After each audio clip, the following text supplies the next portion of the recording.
Hello guys, स्वागत है आप सबका। तो आज हम बात करेंगे अदानी ग्रीन एनर्जी की। उससे पहले आज की सभी वीडियो शाम की रात की ज़रूर देखें। साथ साथ हमारा जो दूसरा सेकंड चैनल है वो भी ज़रूर सब्सक्राइब कर लें। डिस्क्रिप्शन के अंदर भी इसका लिंक मिल जाएगा और कम्युनिटी पोस्ट के ऊपर भी, उसके ऊपर भी हम कुछ शेयर के ऊपर चर्चा करेंगे, जिसके अंदर आने वाले समय में इस हफ्ते तेज़ी की संभावना रह सकती है। इस चैनल के ऊपर भी हम बात करेंगे कुछ शेयरों की, और वो देखेगा ज़रूर। ट्रेड ले या ना ले वो आपकी मर्ज़ी की बात है। तो चलिए यहाँ पर शुरू करते हैं। पिछले दिनों के अंदर, अभी थोड़े दिन पहले जो है ये खबर आई थी कि अदानी ग्रीन एनर्जी के जो शेयर है वो थोड़े से उसके अंदर गिरावट आई थी। जो टोटल एनर्जी से, जिसके इसके अंदर जो है अदानी ग्रीन एनर्जी का एक अच्छा खासा अदानी ग्रीन एनर्जी के अंदर जो है टोटल एनर्जीज की अच्छी खासी हिस्सेदारी है, तो वो थोड़ी सी हिस्सेदारी बेचने की बातें हो रही थी। पूरी वीडियो जरूर देखिएगा, ऐसी जानकारी आपको कहीं नहीं मिलेगी। सब्सक्राइब जरूर कर ले, अपने दोस्तों के साथ शेयर भी जरूर करें। ये खबर जो है 24 नवंबर को आई थी, तब इसका प्राइस इतना था। अब थोड़ा सा बढ़ गया है कि टोटल एनर्जीज जो है तकरीबन 6% हिस्सेदारी वो बेच सकती है, ऐसी खबर आई थी। ठीक है, और यहाँ पर आगे भी हम देखें तो अब तक उसके पास है कितनी होल्डिंग, ये भी ज़रा देखें तो 19% के आसपास है। और दोनों का मिला के मतलब कि उनकी जो है दो सब्सिडरी है टोटल एनर्जीज़ की, एक के पास इतना हिस्सा, दूसरे के पास इतना हिस्सा। और अब अगर देखें फिर भी अगर ये बेच भी देते हैं तो भी जो है पूरा माल ये नहीं बेचते, थोड़ा सा मतलब कि 6% के आसपास का हिस्सा वो बेच सकते हैं, लेकिन ऐसी खबर थी। अब इसके ऊपर टोटल एनर्जीज का क्या रिप्लाई है वो भी हम देखेंगे। और यहाँ पर जो है हम आगे अगर देखें तो ये ज़रा देखें, ये स्टेटमेंट किसका है। यहाँ पर टोटल एनर्जीज का कब उन्होंने दिया था, उस खबर के बाद। वो खबर 24 नवंबर के आसपास की थी, और यहाँ पर आप देखें तो 26 नवंबर को उसका रिप्लाई क्या आया कि in response to recent articles Total Energies deny कर रहे हैं एनी इंटेंशन टू सेल 6% जो है of stake sale in Adani Green Energy. तो ये तो मतलब कि जो है इन्होंने डिनाई कर दिया। ये होती है खबर कि मतलब कि इनका अभी तक तो कोई ऐसा इरादा नहीं है, ये बता रहे हैं खुद टोटल एनर्जीज। अब हम आगे भी बात करेंगे कि इसका एनालिसिस क्या है, हो रह सकता है आगे, इसका प्राइस के ऊपर इम्पैक्ट क्या रह सकता है। पहले तो प्राइस जो है थोड़ा सा नीचे गया, फिर थोड़ा सा रिकवर भी हुआ। अभी कौन सा प्राइस के ऊपर चल रहा है, तो 1050 के आसपास की क्लोजिंग रही फ्राइडे थे आसपास। इस हफ्ते कैसा रह सकता है प्राइस वो भी हम देखेंगे। उससे पहले यहाँ पर देख लेते हैं, क्योंकि ये मंथ जो है नया शुरू हुआ है अभी तो एफ एंड ओ के अंदर। तो यहाँ पर अभी देखें तो शुक्रवार को जो है फ्राइडे को यहाँ पर 1000 के आसपास क्या हुआ, अच्छी खासी पुट राइटिंग हुई, ओपन इंटरेस्ट भी अच्छा खासा बिल्डअप है। तो ये एक जो है इमीडिएट अच्छा सपोर्ट इसका हो सकता है, जैसे कि पहले भी हमने बात की थी, यहीं से इसके अंदर बाउंस बैक भी आया। एक अच्छी चीज़ और दिख रही है कि 1060 के आसपास भी जो है फ्रेश पुट राइटिंग हुई, वहाँ पर भी अच्छा खासा ओपन इंटरेस्ट बिल्डअप है। तो ऊपर जाने की संभावना रह सकती है अगर बाजार का साथ रहा तो। इस तरफ अगर देखें तो रजिस्टेंस कहाँ पर है, तो शॉर्ट टर्म की बात करें, इमीडिएट रजिस्टेंस जो है यहाँ पर अभी भी दिख रहा है 1100 के आसपास। अच्छा खासा कॉल राइटिंग हुआ, अच्छा खासा ओपन इंटरेस्ट बिल्डअप हुआ। ये जो है पहला छोटा हर्डल बन सकता है, लेकिन हाँ अगर इसके ऊपर ये जो है पार करने में कामयाब रहता है, बाजार के अंदर ज़्यादा तेज़ी आती है, तो जो है ये 1200 से लेकर 1250 तक जाने की इसकी संभावना रह सकती है, ऐसा लग रहा है। हल्की सी अगर आप देखें तो यहाँ पर कॉल राइटिंग हुई और अच्छा खासा ओपन इंटरेस्ट भी बिल्डअप है, लेकिन उससे पहले ये 1140 के आसपास भी अच्छा खासा call writing, fresh call writing देखने को मिल रही है। तो छोटे छोटे हर्डल भी का सामना भी इसको करना पड़ सकता है, ऐसा लग रहा है। तो ओवरऑल अगर बात करें तो अगर तेज़ी आती है तो ये 1140 वो वहाँ पर ये रेजिस्टेंट फेस कर सकता है। ऊपर नीचे जाने के बाद अगर वापस से तेज़ी आती है तो फिर जो है 1240 तक जाने की इसकी संभावना रह सकती है। तो ये सब लेवल आप नोट करके रख सकते हैं।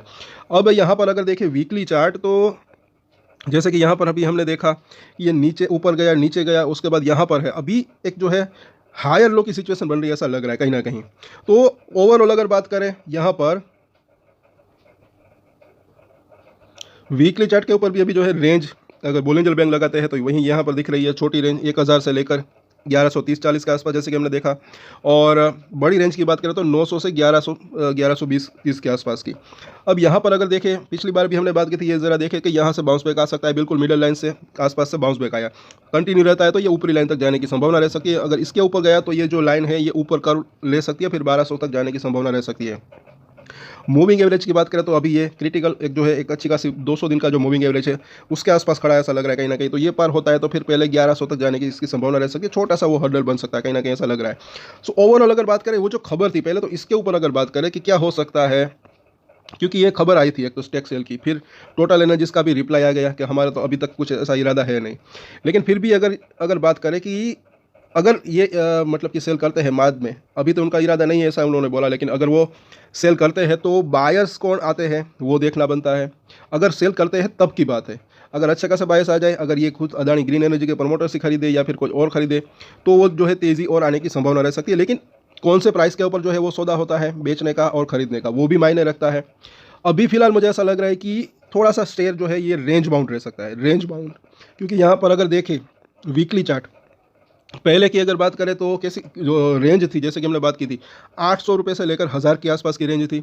फिर ये रेंज जो है अभी अभी वहाँ पर जो ब्रेकआउट हुआ उसके बाद ये बड़ी है, अभी ये 1200 से 1000 की रेंज में अभी ये खड़ा है।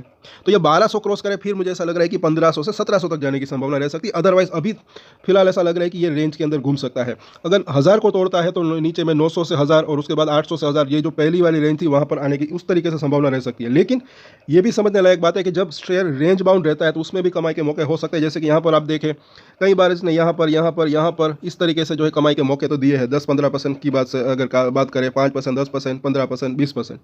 सो ओवरऑल अगर देखें तो अभी सपोर्ट और रेजिस्टेंस की बात करें तो 1050 के आसपास का प्राइस है। 1020 और 1000 का जो जोन है एक शॉर्ट टर्म का सपोर्ट दिख रहा है। अगर 1000 टूटता है फिर भी एक जो है 980 के आसपास का सपोर्ट हो सकता है। उसके नीचे जो है 950, क्योंकि हम पूरे हफ्ते की बात कर रहे हैं, 950 से लेकर 900 का जो जोन है एक अच्छा सपोर्ट एरिया हो सकता है। रजिस्टेंस की बात करें तो पहला रजिस्टेंस यहाँ पर 1065 के आसपास का दिख रहा है। ये एक रजिस्टेंस टूट जाए उसके बाद 1100 से लेकर 1120 से 30 की बात अगर बात करें, ये एक छोटा सा रजिस्टेंस और हो सकता है। उसको अगर पार कर देता है तो फिर 1200 से लेकर 1250 तक जाने की संभावना इसकी रह सकती है। तो सभी बातें हमने की।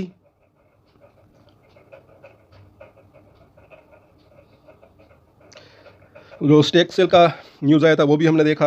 अब तक तो देखिए वो पहले तो खबर आई थी कि वो बेच सकते हैं ऐसी खबर, लेकिन उन्होंने क्या कहा कि अभी तक बेचने का कोई इरादा नहीं है। अगर वो इरादा बनाते हैं तो फिर से वही मैं कहूँगा कि एक तो देखिए वो समझने लायक बात है कि वो पूरा स्टेक तो जो है अभी सेल नहीं कर रहे। अगर 6% की बात, क्योंकि 19% आसपास है उसके अंदर, अगर वो थोड़े से शेयर बेचते भी है तो कौन से प्राइस के ऊपर बेचते हैं, सामने खरीदार कौन आता है, किस रेट के ऊपर सौदा होता है, वो भी देखना बनता है। उसको आप फेयर वैल्यू भी कह सकते हैं। बाकी ओवरऑल अगर बात करें वो भी अभी देखिए जो है वो अभी ऐसा इरादा बनाए तो, क्योंकि अभी तो उसने स्टेटमेंट दिया कि अभी तक तो ऐसा कुछ इरादा है नहीं। बाकी ओवरऑल अगर लॉन्गर टर्म की बात करें तो मुझे ऐसा लग रहा है कि तेज़ी की संभावना रह सकती है, क्योंकि यहाँ पर रीज़न क्या दिख रहा है कि ये अपनी कैपेसिटी जो है लगातार बढ़ा रहे हैं। जो पावर की प्रोडक्शन है उसका, सोलर एनर्जी अगर बात करें, खावड़ा के अंदर बड़ा सा वो प्लांट है। तो जैसे जैसे मुझे ऐसा लग रहा है कि उसकी कैपेसिटी बढ़ती है, इसका रेवेन्यू बढ़ सकता है, प्रॉफिट बढ़ सकता है। और लॉन्ग टर्म की बात मैं इसलिए कर रहा हूँ, मुझे ऐसा लग रहा है कि क्यों तेज़ी की संभावना रह सकती है। तो अभी इसके ऊपर जो है डेट जो है वो काफ़ी ज़्यादा है। जाहिर सी बात है कि बिज़नेस को बढ़ाने के लिए थोड़ा सा डेट उन्होंने ज़्यादा लिया है। लेकिन ओवरऑल अगर 5 साल 7 साल की अगर बात करें तो फिर मुझे ऐसा लग रहा है कि जब वो प्रोजेक्ट अगर पूरा हो जाता है खावड़ा का, उसके बाद मुझे ऐसा लग रहा है कि थोड़ा थोड़ा करके जो इसका प्रॉफिट है वो भी बढ़ सकता है, क्योंकि प्रॉफिट से जो है वो अपना डेट जो है वो कम करने की कोशिश कर सकते हैं, ऐसा मुझे लग रहा है। फिर उसका प्रॉफिट जो है वो और भी बढ़ने की संभावना रह सकती है, उसके प्रॉफिट मार्जिन बढ़ने की संभावना रह सकती है। फिर शेयर के अंदर और भी तेज़ी की संभावना रह सकती है, ऐसा मुझे लग रहा है। बाकी 2 साल की भी अगर बात करें तो भी एक अच्छी खासी तेज़ी की संभावना रह सकती है, ऐसा लग रहा है कहीं ना कहीं। तो सभी हमने डिस्कस किया, बात की। और दूसरे शेयर भी ज़रूर देखें, वीडियोस हमारा ज़रूर देखें। आज कुछ वीडियोस हम लाएंगे और हमारा दूसरा सेकंड चैनल भी ज़रूर सब्सक्राइब कर लें। सो आज के वीडियो में इतना ही। और एक स्टैंडर्ड डिस्क्लेमर जो कि मैं हमेशा देता हूँ, आप कोई भी ट्रेड ले उससे पहले अपनी रिसर्च करें, अपना फाइनेंशियल एडवाइजर की सलाह लें, उसके बाद ही कोई डिसीजन ले। और डिसीजन ले तो उसकी जिम्मेदारी मैच्योरिटी के साथ खुद ही ले। ये वीडियो मैंने एजुकेशन पर्पस के लिए बनाई, मेरी तरफ से कोई भी बाय या सेल की रिकमेंडेशन नहीं है। Thank you.